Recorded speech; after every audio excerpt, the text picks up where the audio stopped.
हिमाचल प्रदेश के ऊना में आखिरकार 3 दिन तक चली धर्म संसद संपन्न हो गई। हालांकि हमेशा की तरह इस धर्म संसद में भी अपनी टिप्पणियों को लेकर धार्मिक संतों पर प्रश्न खड़े हुए, लेकिन अब इस धर्म संसद के बाद भी विवाद का विषय समझे आने वाली टिप्पणियां समाप्त नहीं हुई हैं। दरअसल ऊना में धर्म संसद की आयोजन कमेटी के सदस्य और डासना मंदिर के प्रमुख महंत यति सत्यदेव नंद सरस्वती ने जनसंख्या नियंत्रण कानून को लेकर केंद्र की मोदी सरकार पर हमला बोला है। उन्होंने मोदी सरकार द्वारा एनआरसी बिल नहीं लाने और कृषि बिल वापसी पर तंज कसते हुए सरकार द्वारा जनसंख्या नियंत्रण बिल ला पाने की हिम्मत नहीं जुटा पाने का दावा किया। उन्होंने जनसंख्या नियंत्रण कानून नहीं लाने के कारण ही धर्म संसद में हिंदुओं से अधिक बच्चे पैदा करने की अपील किए जाने का दावा किया।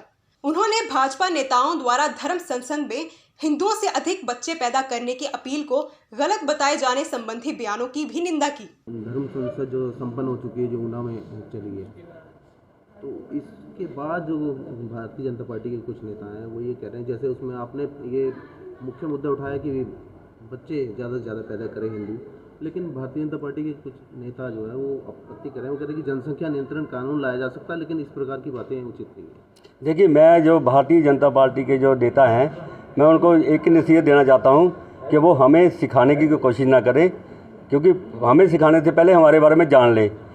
हमारे गुरु यति नरसिंहानंद गिरी जी महाराज पिछली 5 साल की सरकार में हमारी एक ही मांग रही थी, और आपके जो पार्टी के सरसंघ चालक हैं उनसे यही उन्होंने वादा किया था उन्होंने हमारे साथ कि आप लोग मोदी जी को लाओ और हम लोग सबसे पहले जनसंख्या नियंत्रण कानून बनाएंगे।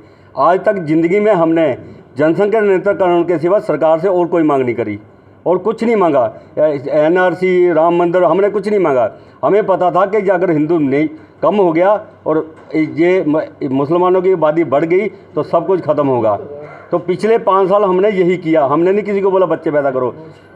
32 दिन हमारे गुरुजी अमरण अनशन पे रहे, और उसके बाद कई वरिष्ठ संतों के साथ अपने खून के रक्त लिख के माननीय प्रधानमंत्री जी को और उच्चतम न्यायालय को दिए। कश्मीर से लेकर कन्याकुमारी तक की यात्रा करी, कई करोड़ हस्ताक्षर जनसंख्या नियंत्रण कानून के लिए, और मांग थी कि चीन के जैसा कठोरतम कानून बने, 1 बच्चा या 2 बच्चा, और जिसका उसके बाद हो तो उसको कोई राइट ना मिले।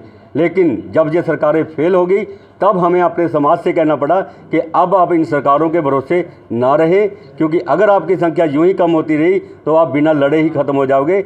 इसलिए हम आज भी अपने समाज से यही आह्वान करते हैं कि इन सरकारों के बरगलाने पे मत जाएं। अगर आपकी संख्या कम होगी तो कोई भी आपको बचाने वाला नहीं है। इन सत्ताधारियों के जहाज़ खड़े हैं। ये जैसे अभी अफ़गान में हुआ तो वो अपने प्लेन में बैठेंगे और उड़ जाएंगे, क्योंकि यूक्रेन जैसा हिम्मत इनमें नहीं है कि अब बाहर से लोग आ जाएं लड़ने के लिए। तो और दूसरा, हमने अपने जो समाज है उनसे कहा कि आपस में भाईचारा बना के रखें और अपने बच्चों को शास्त्र सम्मत शस्त्र सिखाएं, और उसके लिए शस्त्र गुरुकुल हम जल्दी खोलने वाले हैं हिमाचल प्रदेश में भी। देखिए, कोई भी सरकार, मेरा चैलेंज है, मैं चैलेंज के साथ कहता हूँ, कोई भी सरकार अब जनसंख्या नियंत्रण कानून नहीं ला सकती। वहाँ ब्लफबाजी कुछ भी कर लें कि हमने ला दिया, हमने वो कर दिया, लेकिन नहीं ला सकती, क्योंकि कठोरतम जनसंख्या जो सीए नहीं पास करवा पाई, जो अभी कौन सा इन्होंने किसानों का एक्ट था वो नहीं करा पाई, वो और क्या करवाएगी। ये मतलब अगर वो बोलेंगे हम कर रहे हैं तो मतलब वो हमारे समाज को बरगला रहे हैं, क्योंकि हमारी जो मंदिरों में प्लानिंग जीरो है, उनके मदरसों में प्लानिंग पूरी है, मस्जिदों में प्लानिंग पूरी है, तो उनके चर्चों में प्लानिंग पूरी है। हमारे गुरुद्वारे और हमारे मंदिर अपने रक्षा के लिए कोई प्लानिंग नहीं कर रहे हैं। तो इसलिए सरकारों के भरोसे या उनके बरगलाने पे मत जाएं। यति सत्यदेव नंद सरस्वती ने मौजूदा परिदृश्य में राजनेताओं में केवल उत्तर प्रदेश के मुख्यमंत्री योगी आदित्यनाथ को ही भरोसेमंद नेता बताया और धार्मिक गुरुओं का उनके अतिरिक्त किसी और पर भरोसा नहीं होने का दावा किया। इसके साथ ही उन्होंने कथित राष्ट्रवादी नेताओं द्वारा योगी आदित्यनाथ का रास्ता रोके जाने का भी दावा किया। देखिए, केवल हमारे जो माननीय आदित्यनाथ योगी जी हैं, यूपी के प्रधानमंत्री, हमारा माफ़ी चाहूँगा मुख्यमंत्री, हमारा भरोसा मात्र उन पे है। लेकिन हमें लगता है कि ये हमारे राष्ट्रवादी उनको भी सिर नहीं चढ़ने देंगे। लेकिन मात्र एक ही हैं, वो हैं माननीय आदित्यनाथ योगी जी, उनके ऊपर भरोसा है हमारा, बाकी किसी भी नहीं है। यति सत्यदेव नंद सरस्वती ने यहाँ तक कह डाला कि यदि मौजूदा राजनेता द्वापर युग में होते तो वे धर्म की रक्षा के लिए हथियार उठाने की बात कहने वाले प्रभु श्री कृष्ण का भी वध कर देते।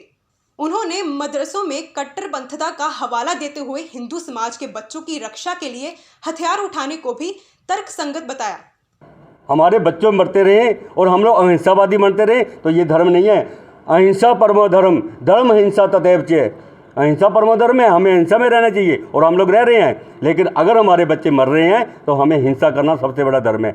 अगर जो हम बोले हैं कि तुम युद्ध करो, तुम लड़ो, तो अगर ये जो आज हमारे राष्ट्रवादी सरकारें और प्रशासन है ना, अगर ये द्वापर में होता तो श्री कृष्ण को जेल में डाल देता।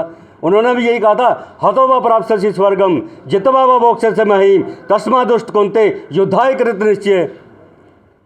उन्होंने भी तो युद्ध करने को कहा था। भगवान जो हमारे पूजनीय